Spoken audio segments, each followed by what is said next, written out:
Muy bien. Vamos a iniciar un ratito recordando un poquito de lo que hemos visto la anterior clase. Habíamos dicho que vamos a hablar de los elementos de los lenguajes de programación, es decir, de aquellos elementos que necesariamente están presentes o deben estar presentes al momento de diseñar un lenguaje de programación y que definitivamente para nosotros era muy importante conocer estos elementos porque nos iban a permitir luego comparar los diferentes lenguajes, los diferentes paradigmas que existen, que ya habíamos recalcado la anterior clase. Se dividían en un paradigma imperativo y un paradigma declarativo. El paradigma imperativo tenía dos paradigmas: el procedural y el orientado a objetos, y el declarativo, el paradigma lógico y el paradigma funcional. Y sobre estos cuatro paradigmas es que la mayoría de los lenguajes de programación se habían basado. También habíamos dicho que hoy en día los lenguajes de programación no responden en la mayoría de los casos únicamente a un solo paradigma, sino que presentan características de varios paradigmas. Entonces, ¿qué es lo que íbamos a hablar? Íbamos a hablar un poquito de lo que es la abstracción y generalización, de los tipos de datos que pueden soportar estos lenguajes de programación, de las expresiones, de las estructuras de control y de cómo manejaban los subprogramas. Habíamos hablado de la abstracción y de la generalización. Habíamos visto algunos principios, bueno, por ejemplo, el principio de transferencia referencial, el principio de abstracción, cuando tiene que ver con enlaces o ligaduras, el principio de generalización, que tiene que ver con un principio de analogía, de parametrización. Habíamos hablado de la sustitución, que se encuentra muy relacionada con la abstracción y la generalización, ¿no? Entonces, habíamos concluido indicando que la abstracción y la generalización proporcionan un poderoso mecanismo para el desarrollo de programas. ¿Por qué? Porque la generalización proporciona un mecanismo para la construcción de subexpresiones comunes y la abstracción un mecanismo para la factorización de las subexpresiones comunes, ¿no? Luego habíamos entrado a hablar de los tipos de datos que son una colección de valores y un conjunto de operaciones que se definen o están predefinidas sobre esos valores.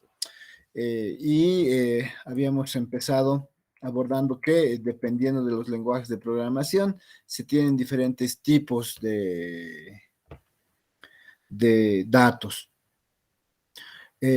Aquellos tipos de datos que no están definidos en términos de otros tipos se habían denominado datos primitivos, ¿no? Y casi todos los lenguajes de programación proporcionan este conjunto de datos, de tipos de datos primitivos, ¿no? Que en la mayoría de los casos responden al hardware, al software o al tiempo de ejecución, que también habíamos estado hablando. El, el primer tipo de dato primitivo que habíamos dicho que vamos a ver eran los tipos numéricos. Estos tipos numéricos, entre los tipos numéricos habíamos hablado del tipo entero, de coma flotante, que podía ser float o double, dependiendo de cómo se almacenaba en la memoria con los bytes correspondientes. Y habíamos quedado ahí. El día de hoy también vamos a hablar de otro tipo de representación, otro tipo de dato numérico, que es el complejo. Algunos lenguajes de programación admiten un tipo de dato complejo. ¿Quiénes? Fortran y Python. Seguramente eh, todos vamos a recordar cómo, cómo se manejan los valores complejos, con una I o con una OJ acompañado de un número, ¿no? Sí. Estos valores complejos se representan como pares ordenados de valores de coma flotante, ¿no?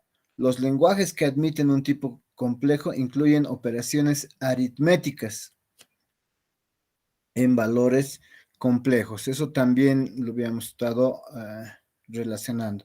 Siempre tenemos que tener en cuenta que los tipos de datos que soportan o que soporta algún lenguaje de programación, siempre está asociado a las operaciones aritméticas o a otro tipo de operaciones, además de las aritméticas que se pueden hacer sobre ese conjunto de valores, ¿no?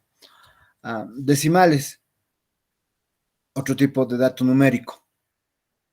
La mayoría de las computadoras más grandes que están diseñadas para admitir aplicaciones de sistemas comerciales y tienen soporte de hardware para tipos de datos decimales, esto los diferencia, y esta idea es similar al tipo de dato de coma flotante, que puede ser float o double, porque habíamos dicho que depende del hardware, ¿no? En este caso igual, estamos diciendo si el hardware soporta estos datos decimales. Los tipos de datos decimales almacenan un número fijo de dígitos decimales, como el punto decimal implícito en una posición fija en el valor. Estos son los tipos de datos principales para el procesamiento de datos comerciales, por ejemplo, relacionados a la parte económica, cuando se quieren pagar impuestos, calcular porcentajes,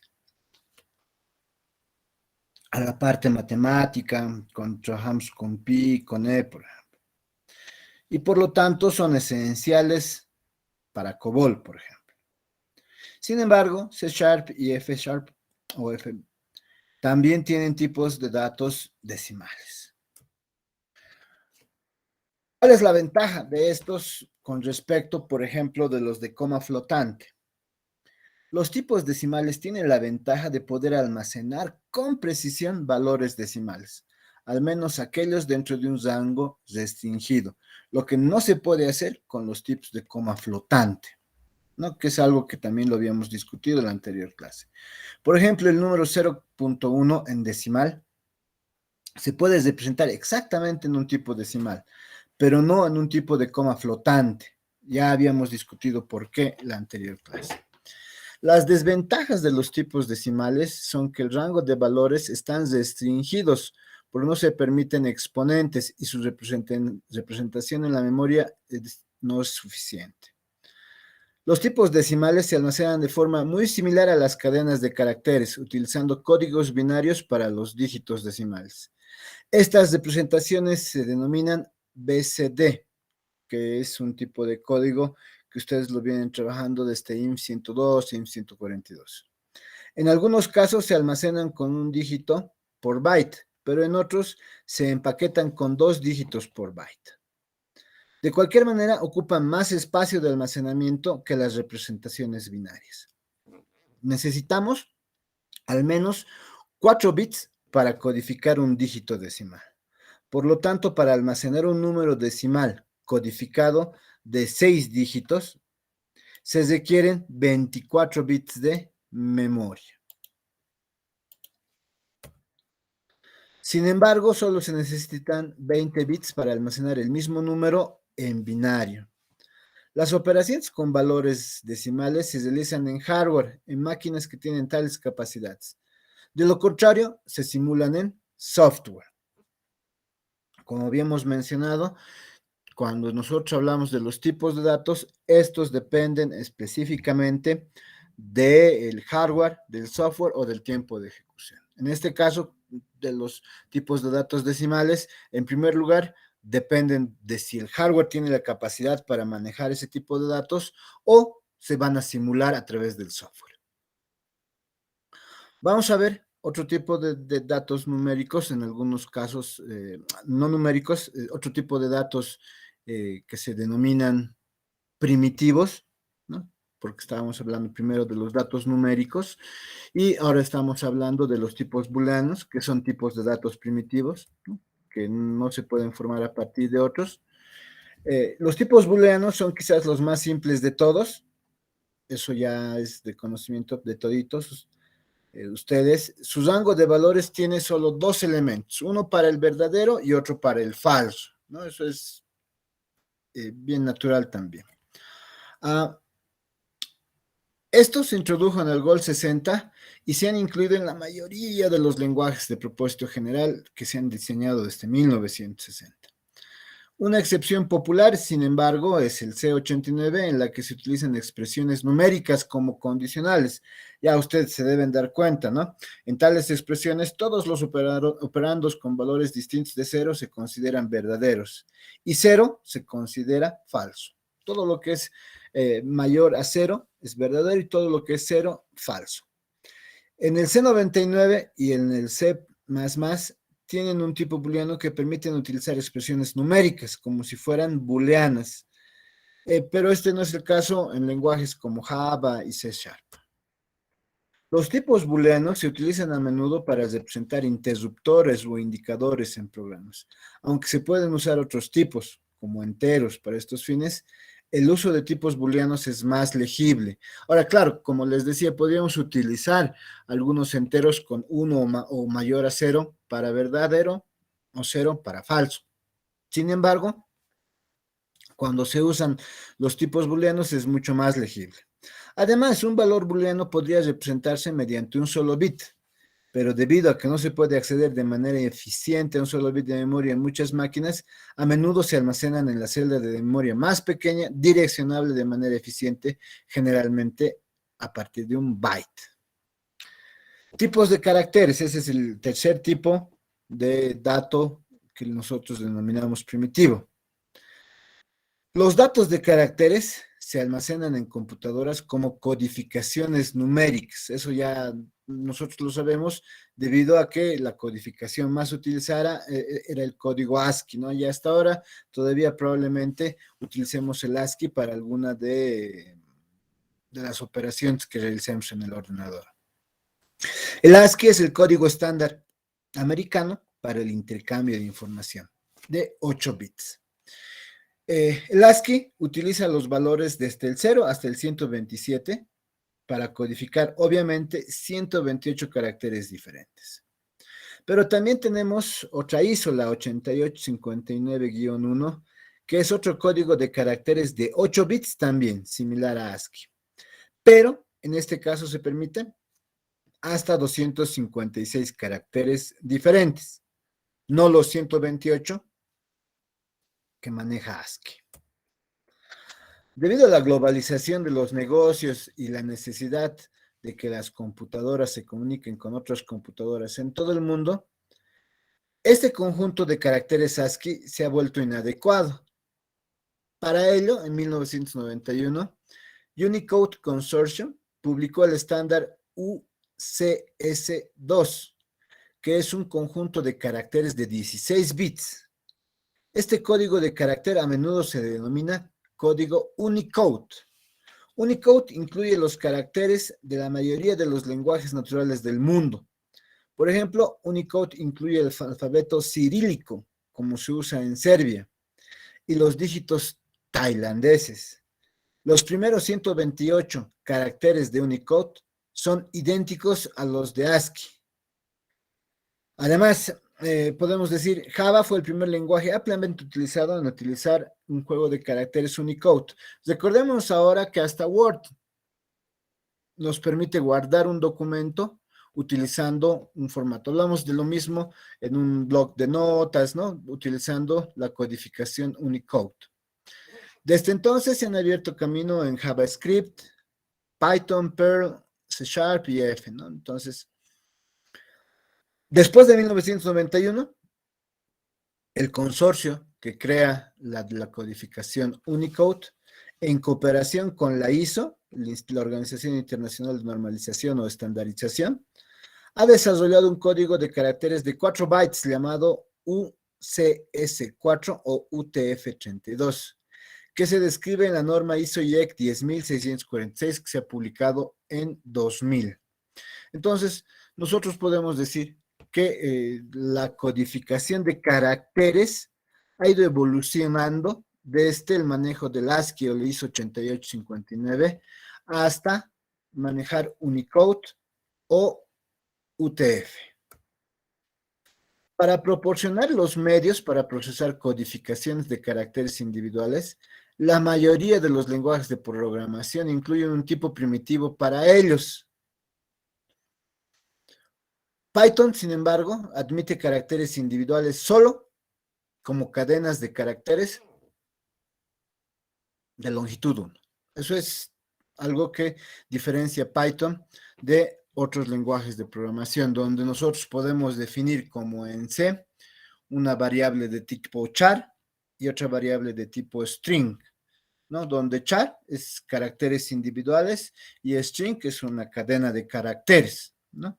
Entonces, en Python, sin embargo, un carácter es una string que tiene una longitud 1. Hablemos de otro tipo esencial, que son los tipos de cadena de caracteres que habíamos estado mencionando hace unos segundos. Habíamos dicho que cuando se diseña un lenguaje de programación se debe considerar los tipos de datos que va a manejar. Los tipos de datos primitivos que nosotros hemos visto, que incluyen, como ustedes han visto, los numéricos, los booleanos y los caracteres. Excepto en algunos lenguajes de programación, ya habíamos mencionado Python, donde un carácter no es un solo carácter, sino es una cadena que tiene solo un elemento, por ejemplo, ¿no? Ya sobreentendiendo que ustedes recuerdan muy bien el manejo de cadenas de este 121. Entonces, otro tipo de cadena de tipo de datos es el tipo de cadena de caracteres. Un tipo de cadena de caracteres es uno en el que los valores consisten en una secuencia de caracteres. Esto es bien natural, ustedes ya lo saben. Las constantes de cadena de caracteres se utilizan para etiquetar la salida y la entrada y salida de todo tipo de datos a menudo se realiza en términos de cadenas. Por supuesto, estas cadenas de caracteres también son un tipo esencial para todos los programas que manipulan caracteres, pero no es un tipo de carácter que nosotros le digamos primitivo, sino que es uno que puede estar presente, ¿no? Las operaciones de cadenas más comunes son la asignación, categorización, las referencias de subcadenas, comparación y la coincidencia de patrones. Cuando hablamos de coincidencia de patrones, estamos hablando de que de alguna manera, a través del uso de la comparación, se pueda determinar si tienen los mismos caracteres en la misma secuencia. Una referencia de subcadena es una referencia a una subcadena de una cadena dada, es decir, dada una cadena de caracteres, algo que está dentro de esa cadena es una subcadena. Las referencias a subcadenas se analizan en el contexto más general de los arrays.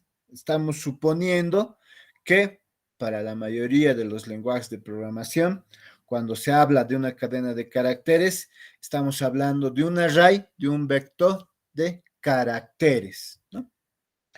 Donde las referencias a subcadenas se denominan segmentos, el segmento de un array, el segmento de una cadena, ¿no?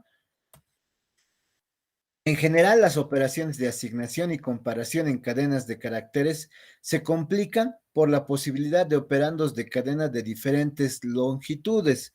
Por ejemplo, ¿qué sucede cuando se asigna una cadena más larga a una cadena más corta o viceversa? Entonces, ahí es donde nos complicamos, porque ¿qué pasa si tenemos una cadena de 10 caracteres y queremos asignarle a una cadena que tiene solo 5? O al revés, ¿no? Si tenemos una cadena que tiene 5 caracteres y queremos asignarle a una cadena que tiene 10, por ejemplo. Para eso es que se utiliza la coincidencia de patrones, que se admite directamente en algunos lenguajes y en otros los proporciona una función o biblioteca de clases, ¿no? Entonces, espérenme un ratito, vamos a modificar esta palabrita. Ok. Vamos a modificar luego. ¿Alguna pregunta hasta ahí? Si las cadenas no se definen como un tipo primitivo, es lo que estábamos conversando hace unos segundos, si las cadenas no se van a definir como un tipo primitivo, los datos de cadena generalmente se almacenan en arrays de caracteres individuales y se hace referencia como tales en el lenguaje. Eso es lo que estábamos comentando hace unos minutos, ¿no? Cuando se habla de que nosotros vamos a trabajar con cadenas de caracteres, estamos hablando de un array de caracteres, ¿no? Un array, un vector de caracteres, que también tiene algún tipo de característica, ¿no? Que la hace diferente. Si las cadenas se manejan como arrays, no todos los lenguajes la implementan. Este enfoque ha sido adoptado, sin embargo, por C y C++, ¿no? Sí, este tipo se ha implementado por C, C++. Ok, se utilizan arrays de caracteres para almacenar cadenas de caracteres, es lo que decíamos. Estos lenguajes proporcionan una colección de operaciones de cadenas a través de bibliotecas estándar. Las bibliotecas estándar son las bibliotecas propias de algún lenguaje de programación que en este caso nos va a permitir manipular las cadenas. En particular, vamos a hablar de operaciones que se pueden realizar sobre estas cadenas, como la concatenación, por ejemplo, ¿no? Muchos usuarios de cadenas y muchas de las funciones de la biblioteca utilizan una convención que dice que las cadenas de caracteres terminan con un carácter especial denominado nulo, que en la mayoría de los casos se representa con 0. Esta es una alternativa para mantener la longitud de las variables de cadena. Las operaciones, esto también, como vamos a ver en arrays, tiene que ver con que la mayoría de los arrays en lenguajes de programación, como los que decíamos de C y C++, eh, inician el subíndice que apunta al primer término de un array con el valor 0, ¿no? Y de esta manera, por eso se indica que se mantiene la longitud de estas variables de cadena.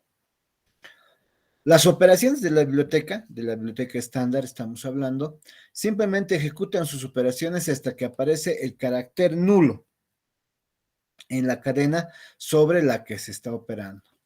Las funciones de la biblioteca que producen cadenas a menudo proporcionan el carácter nulo, ¿no?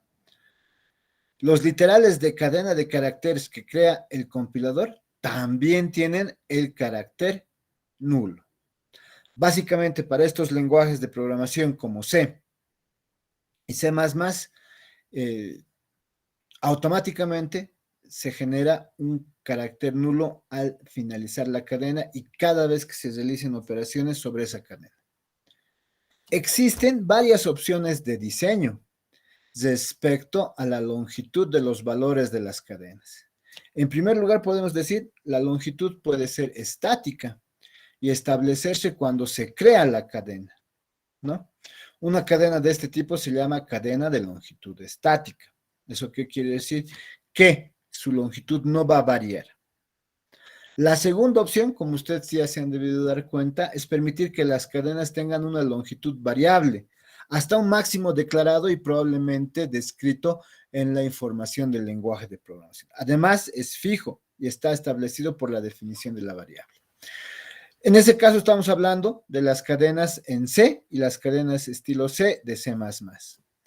Estas se denominan cadenas de longitud dinámica limitada. Estas variables de cadena pueden almacenar cualquier número de caracteres entre el 0 y el máximo. Es lo que estábamos diciendo cuando ya veamos el tema de arrays y los subíndices que van a determinar la posición de un valor en la cadena. Ocurre lo mismo, un valor en la posición de un vector, ocurre lo mismo cuando hablamos de cadenas. La tercera opción, además de la estática y de la dinámica limitada, es permitir que las cadenas tengan una longitud variable sin un máximo, al estilo de JavaScript, Perl y C++, pero C++ puro, no al estilo de C en C++. Esto se llama cadenas de longitud dinámica. Esta opción requiere la sobrecarga de la asignación y desasignación del almacenamiento dinámico, pero proporciona máxima flexibilidad. ¿Ok? Ahora, es algo que ya nosotros sabemos. Los tipos de cadenas de caracteres podrían soportarse directamente en el hardware, pero en la mayoría de los casos se utiliza el software para implementar el almacenamiento, la recuperación, la manipulación de estas cadenas. Entonces, decimos que esto tiene que ver con el software. Cuando los tipos de datos de cadenas de caracteres se representan como arrays de caracteres, ahí estamos hablando de un vector de caracteres, el lenguaje suele proporcionar pocas operaciones. Un descriptor para un tipo de cadena de caracteres estática que solo se requiere durante la composición, tiene 3 campos. El primer campo de cada descriptor es el nombre del tipo.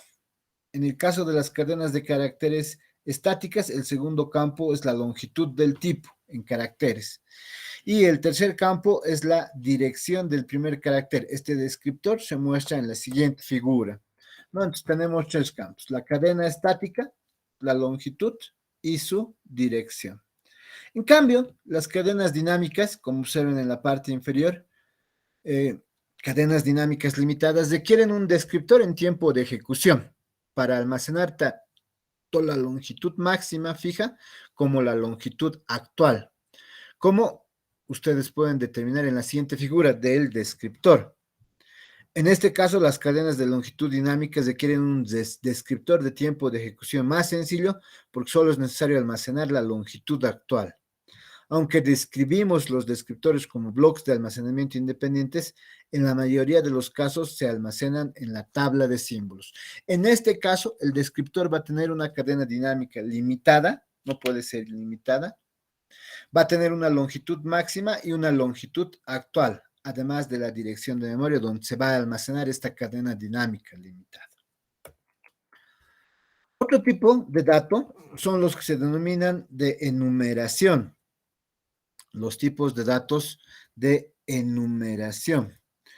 Cuando hablamos de enumeración, decimos que es uno en el que todos los valores posibles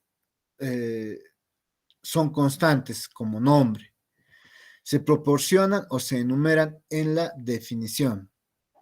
Entonces, estamos hablando de que un tipo de enumeración es muy similar desde la perspectiva de un array, ¿no? Un vector es muy similar.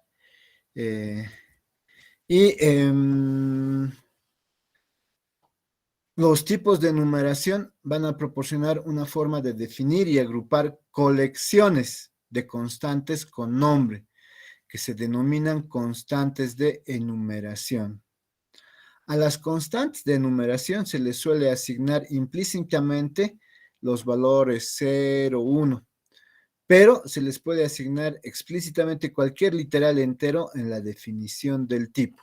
Cuando estamos hablando de enumeración, estamos diciendo que nos van a permitir incluir constantes con nombre, como un vector, ¿no? Pero se van a ir enumerando. En los lenguajes que no tienen tipos de enumeración, usualmente los programadores suelen simularlos con valores enteros. Por ejemplo, supongamos que necesitamos representar colores en un programa en C y que este no tiene un tipo de numeración. Podríamos usar 0 para representar el azul, 1 para representar el rojo y así sucesivamente. Pero esto se va a ir enumerando. Por ejemplo, 0, 1, así, ¿no? Entonces, es la idea. C y Pascal fueron los primeros lenguajes ampliamente utilizados en incluir un tipo de dato de enumeración. C++ incluye los tipos de numeración de C. Curiosamente, y esto es algo muy interesante, ninguno de los lenguajes de scripting relativamente recientes incluyen tipos de numeración y probablemente por eso ustedes no los conozcan. Estamos hablando de Perl, JavaScript, PHP, Python, Ruby, Lua, por ejemplo. Incluso Java, cuando se le añade el tipo de dato de numeración, ya tenía una década de antigüedad, ¿no? En el momento en que se les añade los tipos de numeración. Los tipos de numeración pueden proporcionar ventajas tanto en la legibilidad como en la fiabilidad. Obviamente la legibilidad mejora de manera muy directa. ¿Por qué? Porque estos valores con nombre se reconocen fácilmente porque están enumerados, descritos en un tipo de enumeración, ¿no? Mientras que los valores codificados no. En el ámbito de la fiabilidad, por ejemplo, los tipos de numeración de C#, F y Java, a partir de la versión 5.0, ofrecen dos ventajas. No hay operaciones aritméticas legales en los tipos de numeración, entonces nosotros los podemos mantener como constantes todo el tiempo. No se puede asignar a ninguna variable de enumeración un valor fuera de su rango definido. Entonces es otra de las cosas. Y entramos a ver un poquito de lo que ustedes también ya conocen, que son los tipos array, ¿no? Los tipos array. Array es un agregado homogéneo de elementos en el que un elemento individual se identifica por su posición en el agregado. Cuando hablamos del agregado, hablamos de elementos que secuencialmente se van almacenando uno después de otro. Por eso se van agregando, ¿no? Y cada elemento individual se va a identificar por su posición en relación con este primer elemento. Los elementos de datos individuales de un array son del mismo tipo. Las referencias a los elementos individuales del array se especifican mediante expresiones de subíndice. Aquí son dos cosas importantes que también debemos recordar. Los arrays, si fuera un vector, un array unidimensional, ¿no? En este caso, todos los elementos de este array son del mismo tipo. Entonces tenemos un array o un vector unidimensional donde todos los valores almacenados son enteros, por ejemplo. Y las referencias a los elementos individuales de este array se utilizan, para ello se utilizan subíndices, ¿no? Si alguna de las expresiones de subíndice de una referencia incluye variables, la referencia requerirá un cálculo adicional en tiempo de ejecución para determinar la dirección de la ubicación de memoria a la que se hace referencia. ¿Eso qué quiere decir? Que cuando nosotros almacenamos un array, podemos hacerlo simplemente con un subíndice, tal cual nosotros hemos manejado, 0, 1, 2, 3, 4, 5, pero también lo podemos hacer a través de alguna variable que deba calcularse, ¿no? Que se va a realizar en tiempo de ejecución para determinar la ubicación de memoria. En muchos lenguajes como C, C++, Java, C#, se requiere que todos los elementos de un array sean del mismo tipo, que es lo que habíamos mencionado.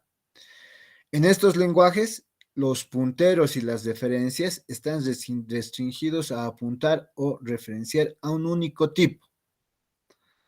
Por lo tanto, los objetos o valores de datos a los que se apunta o se hace referencia son también de un solo tipo. Esa es la idea que habíamos hablado, de que cuando se habla de un array, los elementos individuales del array, para que se vayan agregando secuencialmente uno después del otro, deben ser del mismo tipo. ¿Por qué? Porque el puntero va a apuntar a un único tipo. Si este es entero, el siguiente valor que va a apuntar debe ser entero también. Entonces se tiene que almacenar un valor entero en el agregado de este array. Como les decía, si es unidimensional, un vector. Sin embargo, en otros lenguajes como JavaScript, Python y Ruby, las variables son referencias sin tipo a objetos o valores de datos. ¿Qué quiere decir? Que no necesariamente los arrays pueden estar formados de solo un tipo de valores, ¿no? Se pueden agregar solo un tipo de valores, por ejemplo, los enteros. En este caso, los arrays siguen estando formados por elementos de un solo tipo, pero los elementos pueden hacer referencia a objetos o valores de datos de diferentes tipos. Ahora, ¿a qué se dice o a qué se refiere con elementos de un solo tipo? De un solo tipo, que es el array. Pero este array contiene elementos. Los elementos dentro de este array van a ser de diferentes tipos: caracteres, cadenas, comas flotantes, enteros, etcétera, ¿no? Estos arrays siguen siendo homogéneos porque los elementos del array son del mismo tipo. Los elementos de un array, todos son elementos de un array. Cuando hacen referencia a algún elemento, sea numérico, booleano, carácter u otro, estamos haciendo referencia a que son elementos del array, del mismo tipo. A eso se refiere. Los elementos específicos de un array referencian mediante un mecanismo sintáctico de dos niveles, en el que la primera parte es el nombre del agregado y la segunda es un selector, posiblemente dinámico, que consiste en uno o más elementos conocidos como subíndices o índices, ¿no? Entonces es más o menos la idea fundamental de cualquier array. Ahora, si todos los subíndices de una referencia son constantes, el selector se denomina estático. En caso contrario, es dinámico. Entonces existe una operación de selección, ¿no? Que lo que hace es considerar un mapeo entre el nombre del array y el conjunto de valores de los subíndices a un elemento en el agregado, ¿no? Hay una relación entre el array de caracteres, como estábamos hablando hace un minuto, array de enteros o array que almacena algún tipo de dato, con los subíndices que van a apuntar a ese tipo, ¿no? Por eso los arrays se denominan a veces mapeos finitos, ¿no? Se va a mapear el array con los subíndices eh, para determinar si, para determinar el mapeo, la posición del elemento en el array, ¿no? La sintaxis de las referencias a array es bastante universal. Eso también lo conocemos porque me parece que se maneja igual de álgebra lineal y alguna materia de matemática. El nombre del array va seguido de la lista de subíndices entre paréntesis o corchetes. Eso nos va a determinar el valor de un tipo, de un elemento agregado en el array en esa posición, ¿no? En algunos lenguajes que proporcionan array multidimensionales, estamos hablando, por ejemplo, de una matriz o arrays de arrays, cada subíndice aparece en su propio paréntesis. Por ejemplo, A, entre paréntesis 1, entre paréntesis 2. Estamos hablando del elemento que se encuentra en la fila 1, en la columna 2, como normalmente lo habíamos visto también en álgebra lineal. Un problema con el uso de paréntesis para encerrar expresiones de subíndices, como ustedes ya se han debido dar cuenta, es que a menudo se utilizan para encerrar también los parámetros en las llamadas a subprogramas. Si estamos hablando de una función, si estamos hablando de un procedimiento, estos también se encierran entre paréntesis. Este uso hace que las referencias a los arrays sean muy similares a esas llamadas, ¿no? y por lo tanto que se deba tener un cierto cuidado. En un tipo de array intervienen dos tipos distintos, el tipo de elemento y el tipo de los subíndices. El tipo de los subíndices suele ser siempre entero, como ustedes ya se han podido imaginar, porque nos van a determinar la posición de un elemento. Y dependiendo del lenguaje de programación, esta posición, este subíndice va a empezar en cero o en uno, ¿no? Los primeros lenguajes de programación, sin embargo, no especificaban que los rangos de los subíndices deberían ser comprobados implícitamente. De ahí que algunos lenguajes de programación, por ejemplo, como Python, también permiten subíndices negativos, pero estos subíndices negativos lo que hacen es empezar por el final del array, no por el principio, no por la izquierda, sino por la derecha. A eso se refiere con negativos, ¿no? Entonces, esto producía ciertos errores de rango en los subíndices, que eran muy comunes en los programas. Por lo que exigir la comprobación de rangos aparentemente es un factor importante para la fiabilidad de los lenguajes. Muchos lenguajes contemporáneos tampoco especifican la comprobación de rangos de subíndices, como nosotros estamos viendo. Eh, Sin embargo, Java, ML y C Sharp sí lo hacen. La vinculación, en el caso de Java, probablemente muchos de ustedes hayan probado, Java inicia en cero y son números positivos que van incrementándose de a uno, ¿no? Hasta un máximo. Entonces, eso es también algo que se hace. La vinculación del tipo de subíndice a una variable de tipo array suele ser estática, pero los rangos de valores de los subíndices a veces se vinculan dinámicamente. ¿Cuándo? Cuando se quiere trabajar con subíndices donde existen variables que se tienen que procesar en tiempo de ejecución. En algunos lenguajes el límite inferior del rango de subíndices es implícito. Por ejemplo, en todos los lenguajes basados en C, el límite inferior, por eso hablaba de Java, de todos los rangos de subíndices está fijado en cero, ¿no? En algunos otros lenguajes, los límites inferiores de los rangos de subíndices suelen ser especificados por el programador. El programador es el que dice. Entonces, podríamos iniciar con los subíndices en 10, en 100, en 15, en -10, ¿no? ¿Por qué? Porque el programador es el quien va a definir la manera en que se van a identificar estos subíndices en el array. Para terminar, hay 4 categorías de arrays basadas en la vinculación a los rangos de subíndices, la vinculación al almacenamiento y desde donde se asigna el almacenamiento. Los nombres de estas categorías van a indicar las opciones de diseño de estas 3. ¿Ok? ¿Qué es lo que vamos a ver la siguiente clase? ¿Alguna pregunta hasta acá? Preguntas.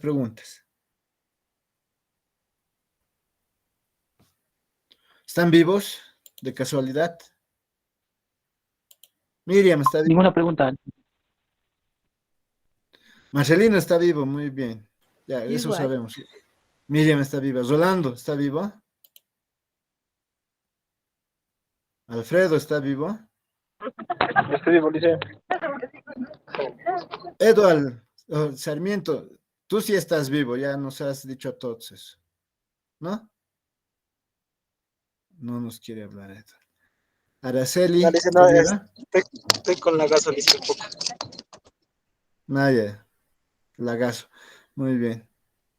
Carlos David. Carla Vanessa, ¿está viva? También ha Sí. tenido una semana terrible, Carla Vanessa. Ajetreadísima. Dile que estoy aquí. Está viva, muy bien. Damaris, Daniel, Estela, Sí, Licen, presente. muy bien. Génesis, ¿está viva? Salud. Héctor, ¿está vivo? Muy bien, Marcelino ya nos ha dicho. Luis Gustavo, ¿está vivo?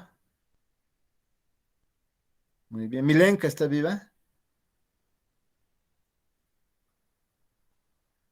Ya, primera caída en acción. Rubén, ¿está vivo? Muy bien, vamos a detener la grabación.